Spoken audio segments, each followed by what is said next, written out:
What's going on, you guys? It's your boy Bill Mahari here, represent Mahari Nation Sports Podcast. Much love to all my subscribers and all my LDBC brothers out there. Hope y'all been staying safe out there. Hope y'all been having a good week so far. The big news coming out of the NBA today.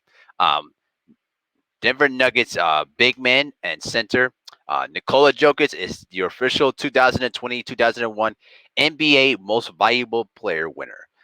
He has become the sixth international player to win the NBA Most Valuable Player award.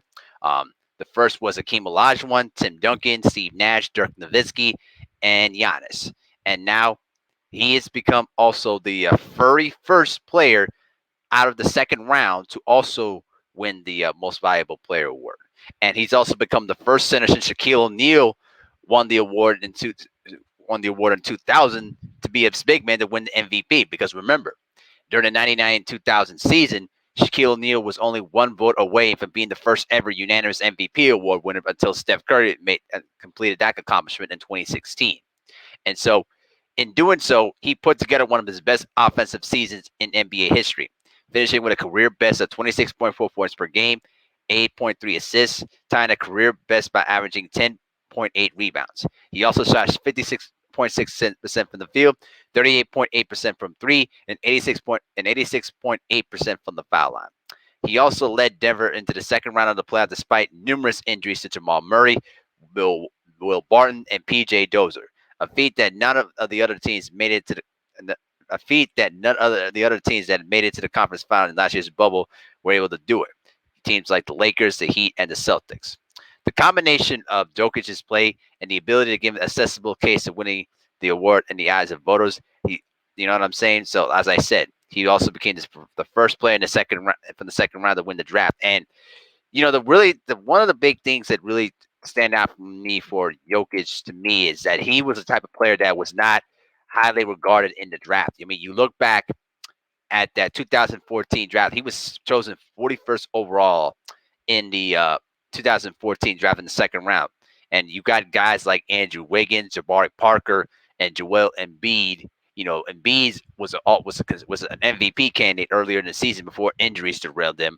And Andrew Wiggins is having a decent career, but not the superstar level career that he was supposed to have. And Jabari Parker has become a journeyman.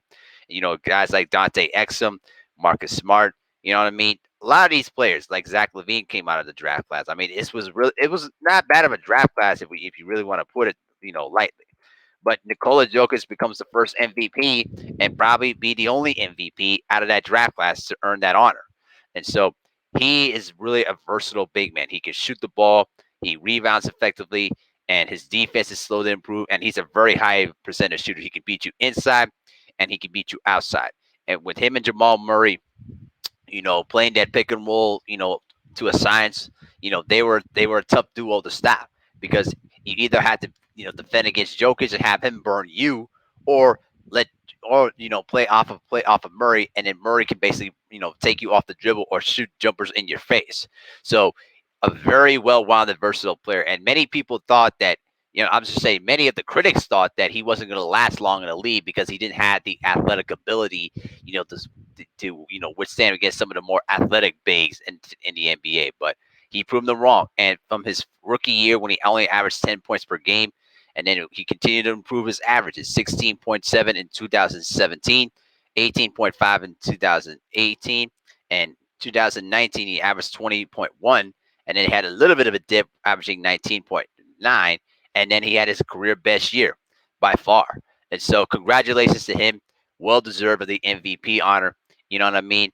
But they got a tough task ahead of themselves against the Phoenix Suns after losing their edge in the second half. To lose game one. So they're gonna have their hands full against the Phoenix Suns, but very worthy of the honor. And the one thing that I really took away from listening to him talk about it with the inside of the NBA crew, he was very humble. He was very reflective about how he earned that award, because people tend to forget the MVP is just not just an individual award. It is perceived, it is no doubt, but it's also the team it's also the team award too. Because if it wasn't for your teammates that helped you, get to where you wanted to be as an MVP winner, you wouldn't win the MVP at all. I remember back in 1994 when Akeem Olajuwon won his MVP award. he basically asked his teammates to accept the trophy with him. And he basically said basketball is a team sport. I would like to extend my gratitude to my teammates for making this happen.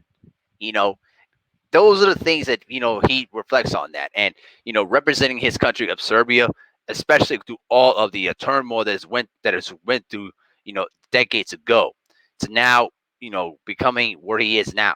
I mean, this is a guy that was grew up in a very in a 2 bedroom apartment with his brothers and both of his parents and his grandfather.